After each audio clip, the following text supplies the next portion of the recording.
नमस्कार, मैं लीजा और आप देख रहे हैं #भारत न्यूज।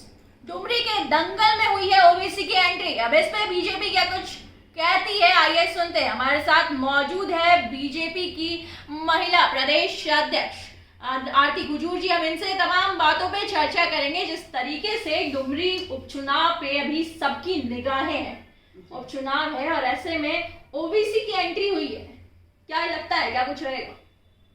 ये चुनाव है। अब प्रजातंत्र में सारे लोग चुनाव लड़ सकते हैं, चाहे वो कोई पार्टी हो या कोई व्यक्ति हो। ये प्रजातंत्र सबको हक अधिकार देता है कि वो भारत के नागरिक हैं, वो चुनाव लड़ सकते हैं। और रही डुमरी उपचुनाव की बात, तो चूंकि ये उपचुनाव है और झारखंड में है, तो सरकार हो या विपक्ष हो, सारे लोग लगे हैं।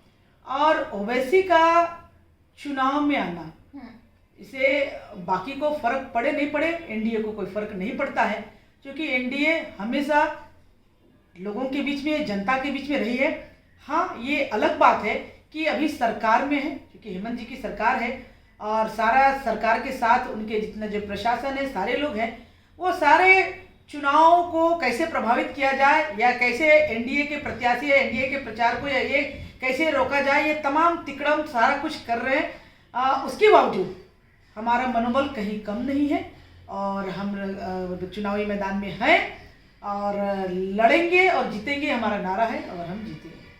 आप कह रही हैं लड़ेंगे जीतेंगे, लेकिन पिछले चुनाव की जो 2019 की अगर बात की जाए, तो उस चुनाव में यशोदा देवी जो आपकी तरफ से अलायंस में जो प्रत्याशी उतरी हैं, उनकी जो सीटों के जो आकलन की अगर बात की जाए, तो 35,000 उनके खेमे में आए, उनके पल्लड़े में आए थे। और वहीं 71,000 जगन्नाथ महतो, उन्होंने जीत हासिल करी थी। लगभग 20 सालों से डुमरी की जनता के दिलों पे राज कर रहे हैं, तो ऐसे में आप कैसे कह सकती हैं कि जीत आप लोगों की हो?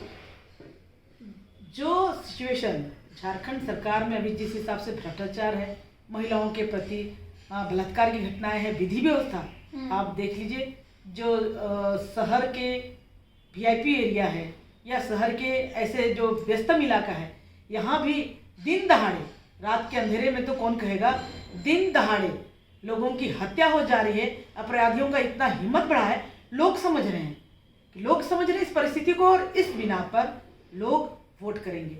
और पिछले बार चूंकि भाजपा एनडीए जो अलग अलग लड़ी थी और अलग लड़ी थी, अब एक साथ लड़ रही है और लड़ेगी एक साथ और एक साथ जीतेगी। एक साथ लड़ेगी और एक साथ जीतेगी। जिस तरीके से कॉन्फिडेंटली आप इतनी अपनी बातों को कह रहे हैं, लेकिन जो यशोदा देवी है, वो 3 बार चुनावी मैदान में उतर ही चुकी हैं और उन्होंने एक बार भी जीत हासिल नहीं करी है। और ऐसे में जो वोटर्स हैं, वो कहीं ना कहीं जगन्नाथ महतो से ज्यादा ताल्लुक रखते हैं। वहां की जो जनता है, उन्होंने, क्योंकि 1932 की अगर बात की जाए और सभी चीजों की बात की जाए, तो जगन्नाथ महतो को वहां बहुत ही ज्यादा एक अलग ही सम्मान दिया जाता है, कद्दावर नेता के तौर पे जाने जाते हैं। तो उनकी पत्नी को अब वो सामने खड़ी है, तो एक सिंपैथी वोट उधर भी कटते हुए नजर आएगा। तो आप कैसे कह सकते हो कि जीत हो सकती है आप लोगों की? जो हमने जो वहाँ रहे और जो गए और जाके जो देखा, जो महसूस किया और जो परिस्थितियां बनी है, उस हिसाब से, और महिलाएं तो दोनों तरफ हैं, सिंपैथी दोनों तरफ है।